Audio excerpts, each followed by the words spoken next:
கில்லி கில்லி பார்க்கணும் இந்த தேட்டரில் போய் பார்த்தேன்.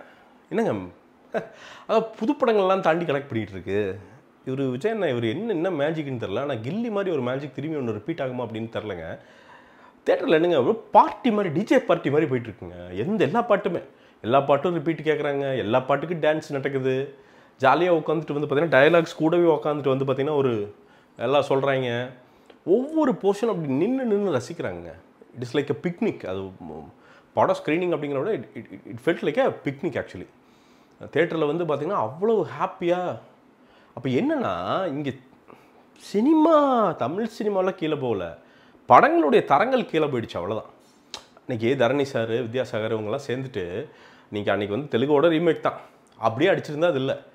புடிவாதமாக அந்தந்த பெரிய பெரிய தலைகள், தரணி சார்னால் அவர்லாம் வந்து பார்த்திங்கன்னா அந்த ஷார்ட்டெல்லாம் நீங்கள் அந்த தேட்டர்லாம் அப்படி பார்க்கும்போதெல்லாம் அப்படி அரையும் போது அந்த மீனாட்சி அம்மன் கோயிலெலாம் அப்படியே ஸ்க்ரீனில் பார்க்கும், ஐயோ இந்த மேஜிக்கையா நம்ம பார்த்தோம். ஏன்னா காலேஜ் படிக்கிறப்ப பார்த்தது, காலேஜ் ஃபஸ்ட் இயர்லாம் கட்டடிச்சு போய் பார்த்த படம். நீங்கள் அதே பிரமிப்பு இப்பவும் இருக்குது. ஏன்னா அவ்வளோ வேலை செஞ்சுருக்காங்க. இந்த அர்ஜுனர் வில்லு ஃபேஸிங் எல்லாம் அதில் ஒரு வெறி இருக்கும். அவர் விஜயனுக்கு வந்து பார்த்தீங்கன்னா அது ஓட்டுறப்ப அந்த கண்ணில் ஒரு வெறி இருக்கும். அப்படி ஓட்டுறப்ப நமக்கு கட்டி பதறும், ஆஹா என்ன நடக்கும் போதோ அப்படின்னு. அது எல்லாருமே வெறித்தனமாக வேலை செஞ்சுருக்காங்க. வெறித்தனமாக அந்த கொக்கர் பாட்டு, அந்த ஃபேமிலிக்குள்ளே நடக்கிற அந்த இப்போது விஜயனுக்கும் அந்த தங்கச்சி சென்டிமெண்ட் இருக்குல்ல, அது ரொம்ப நிறைய இடங்களில் ஒர்க் ஆகாமையே போச்சு. சில படங்களில் மட்டும்தான் ஒர்க் ஆயிருக்கு. இதில் அவ்வளோ பியூட்டிஃபுல்லாக அந்த ஃபேமிலிக்குள்ளே நடக்கிற விஷயங்கள் இருக்குல்ல, அந்த ஃபேமிலி ஆடியன்ஸ் என்ஜாய் பண்ணுறதை பார்த்தா, இப்படிலாம் படம் எடுங்கடா. என்ன எக்ஸ்ட்ரீம் மெகா சீரியல் எடுத்து வச்சிடறாங்க நம்மளுக்கு. எக்ஸ்ட்ரீம் மெகா சீரியல் அங்கே பார்த்தீங்கன்னா 20 பேர் வரிசையாக நின்றுருக்கானுங்க. சித்தப்போட இதுன்னு பார்த்தீங்கன்னா பாகியலட்சுமி தான். எவனுக்கு என்ன கனெக்ஷன்னே புரியாது. இப்போ பாகியலட்சுமி போய் பார்த்தீங்கன்னா 8:30 மணிக்கு விஜய் டிவியில் எவனுக்கு என்ன கனெக்ஷன், எவன் யாருக்கு என்ன அப்படின்னு உங்களுக்கு இதுவே வந்து பார்த்தீங்கன்னா இந்த ஹாரி பாட்டரா இந்த மாதிரி இந்த அந்த மேட்ரிக்ஸ் ஃபஸ்ட்டு வெர்ஷன், அதாவது ஃபஸ்ட்டு இது பார்த்தீங்கன்னா வந்து அடுத்தது புரியுன்னு சொல்லுவாங்கள்ல, அந்த மாதிரி உங்களுக்கு அந்த ஃபீலிங் கொண்டு போயிடுவாங்க இந்த ஃபேமிலி படங்கள்லாம். அப்படிலாம் எக்ஸ்ட்ரீம் கன்னு கிச்சுங்கிறது அப்படிங்கிறது. டட்டு மெட்ராஸ்குள்ளே வந்து பார்த்தீங்கன்னா 500 பேர் கண்ணோட சுற்றி இருப்பாங்க. மெட்ராஸில் எங்கன்னா கன் இருக்குது.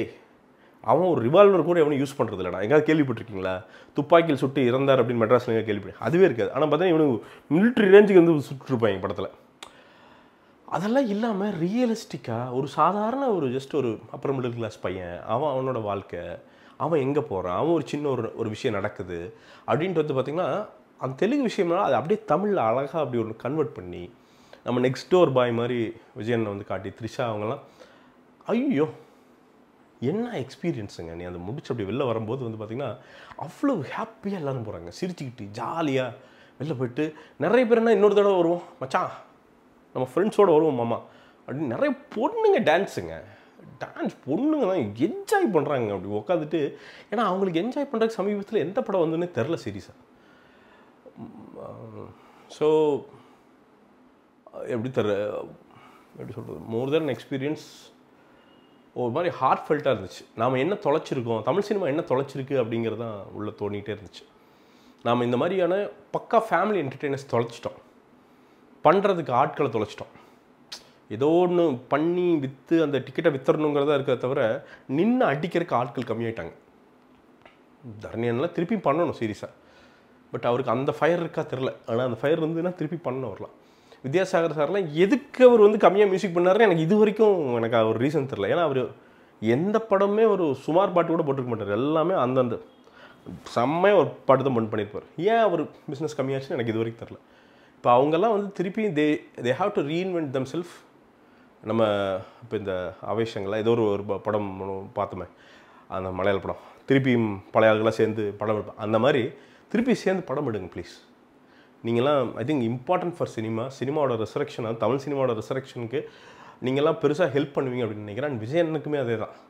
ஐயா நீங்கள் அரசியல் போங்க, என்ன வேணால் பண்ணுங்க, ஆனால் ஒன்றே ஐயா, படம் நடிங்க ஐயா, புண்ணியமாக போட்டுமையா. உங்களை நம்பி தான் தமிழ் சினிமா இருக்குது ஐயா. நீங்களும் அஜித் சார் இவங்கெல்லாம் இல்லைன்னா ஒரு 4-5 பேர் இல்லை, தமிழ் சினிமா இல்லை ஐயா. அதனால் அவர் அண்ணன்லாம் வந்து பார்த்திங்கன்னா வருஷத்துக்கு ஒரு படம் சக்திவேலன் டிஸ்ட்ரிபியூட்டர் வந்து போய் அந்த கோரிக்கை வச்ச மாதிரி வருஷத்துக்கு ஒரு படம் தயவுசெய்து நடிக்கணும். ஏன்னா it is important for cinema. Ghilli மாதிரி படம்லாம் பண்ணணும்.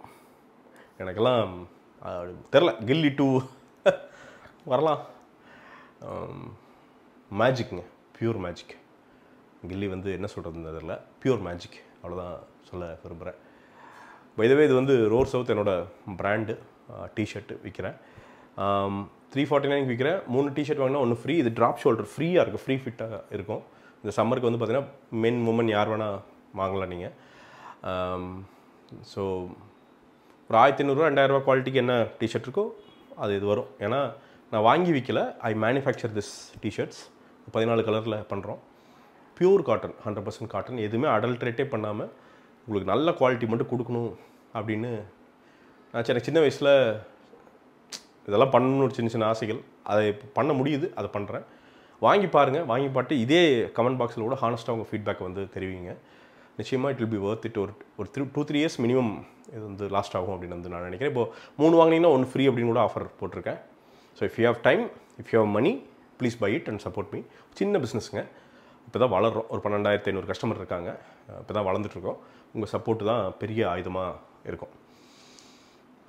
That's all. மீண்டும் ஒரு விமர்சனம், முன்னோட்டம் இல்லாட்டி வீடியோடு உங்களை சந்திக்கிறேன். நன்றி.